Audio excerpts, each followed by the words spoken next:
अस्सलाम वालेकुम नाजरीन। इस हफ्ते का एक जायजा ले लिया जाए। जैसे कि आपके इल्म में है कि नया दौर अब द फ्राइडे टाइम्स जो कि एक हफ्तावार मैगजीन हुआ करता था, उसके साथ कोलैबोरेट करके हमने एक नया प्रोडक्ट जो है उसको मुतारिफ करवाया है। फ्राइडे टाइम्स अब एक हफ्तावार मैगजीन नहीं रहा, बल्कि एक डेली न्यूज़ और एनालिसिस तज्जियात की फीचर्स की एक पोर्टल या एक वेबसाइट या एक जगह बन गई है जहां पे आप सब जाकर क्लिक करें thefridaytimes.com पर। तो इस हफ्ते का अगर हम मुख्तसरन जायजा लें तो इस हफ्ते द फ्राइडे टाइम्स ने बहुत सी खबरें और बहुत सी जो है एनालिसिस वो आपके लिए पेश किए। हमारे मुख्तलिफ लिखारी, हमारी इन हाउस टीम, उन सब की जो कॉन्ट्रीब्यूशन है, मैं चाहूंगा कि उनका जिक्र भी किया जाए और आपको भी तवज्जो दिलाई जाए कि आप जरूर जाकर हमारी वेबसाइट को चेक करें। तो मैं एक क्विक रन डाउन ये करूं कि हमने ऐसी कहानियां कवर की। सबसे पहले तो जो खबरें हैं, बड़ी बड़ी खबरें जो हैं उसमें जैसे कि आपको पता है कि अफगानिस्तान में जो है काबुल में हमारे पीआईए के जहाज जो हैं, अब हमने फ्लाइट सर्विस बंद कर दी है क्योंकि गन पॉइंट के ऊपर जो पीआईए के नुमाइंदे थे पाकिस्तान अफगानिस्तान में, उनको तालिबान अथॉरिटीज ने गन पॉइंट पर रखा। तो वो ऑपरेशन अब बंद हो गया। अब देखिए पाकिस्तान में इसके ऊपर बात बड़ी कम की जाती है, ज्यादा झांचा ही होता है। फिर उसके अलावा हमने एक और जो है पाकिस्तान के अंदर जो स्टोरीज हमने की उनमें बहुत सी हैं। एक तो मॉरल पुलिसिंग के बारे में हमने की कि जहां पे उन्होंने कहा कि भाई कोई फिल्में फहाशी और डिवोशनल म्यूजिक और या कोई म्यूजिक जो है वो ट्रांसपोर्ट में नहीं चलेगा। ये अजीबो गरीब एक बात है, उसके खिलाफ हमने उसके बारे में स्टोरी की। फिर हमने एक फैक्ट चेक भी किया कि अभी कुछ ही दिन पहले जो मरियम नवाज साहिबा ने एक बयान दिया, उसको ये सोशल मीडिया पर समझा गया कि वो जनरल बाजवा की हिमायत कर रही हैं। वो फैक्ट चेक को भी हमने क्लियर किया कि नहीं, वो उनकी हिमायत में नहीं कर रही थी, बल्कि वो क्या कह रही थी हमने उसकी वीडियो भी लगा दी।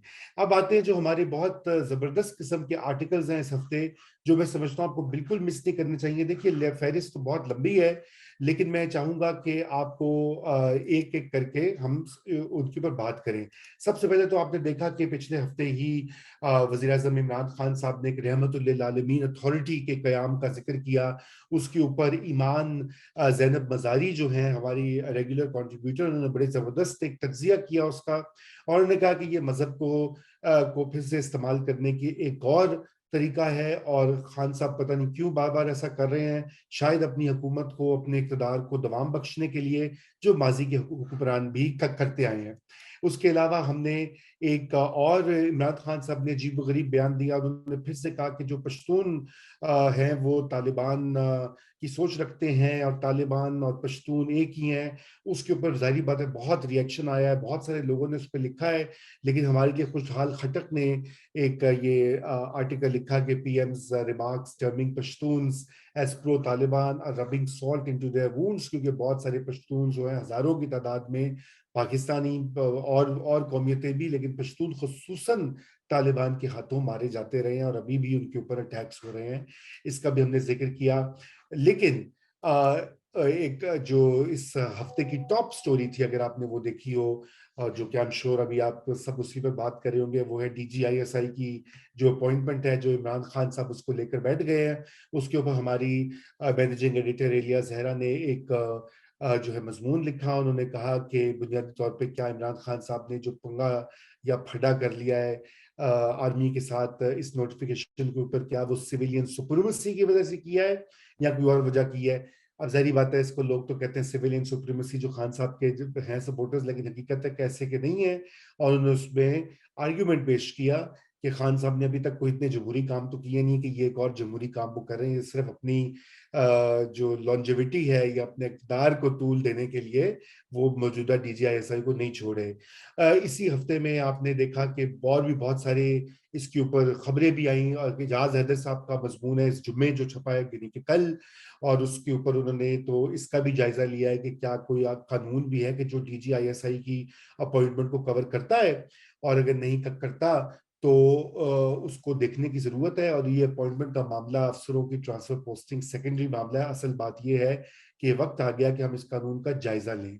और आखिर में मैं ये कहता चलूं, डॉक्टर अब्दुल कदीर खान जो पाकिस्तान के न्यूक्लियर बॉम्ब जो है या हथियार जो है उनके बानी या मौजिद हम समझे जाते हैं। मोहसिन पाकिस्तान उनको लक़ब मिला है। डॉक्टर आयशा सदीका जो कि बहुत ही मारूफ तजिया निगार भी हैं, मुसन्निफ भी हैं, उन्होंने हमारे लिए बहुत अच्छा लंबा चौड़ा एक मजमून लिखा, आप जरूर पढ़ें, जिस जो कि उनकी जाती मुलाकातों पर मबनी है। उन्होंने बहुत सारे एनेक्डोट्स और किस्से कहानियां बताई हैं, लेकिन उन्होंने साथ में ये भी कहा कि किस तरह से हम लोगों को एक ही वक्त में सेंट यानी कि वो वली का दर्जा देते हैं और दूसरे समय जो है उनको शैतान या सिनर का दर्जा दे देते हैं। तो ये जरूर पढ़िएगा और हम इंशाल्लाह आपके सामने ये वीकली राउंड अप पेश करते रहेंगे। आप thefridaytimes.com को जरूर ना सिर्फ ये कि वहाँ पे विजिट कीजिए, बल्कि आप अगर प्रेस करेंगे तो आपकी उसकी नोटिफिकेशंस आपके फोन पर या आपके कंप्यूटर पर आएंगी। इसी के साथ खुदा हाफिज।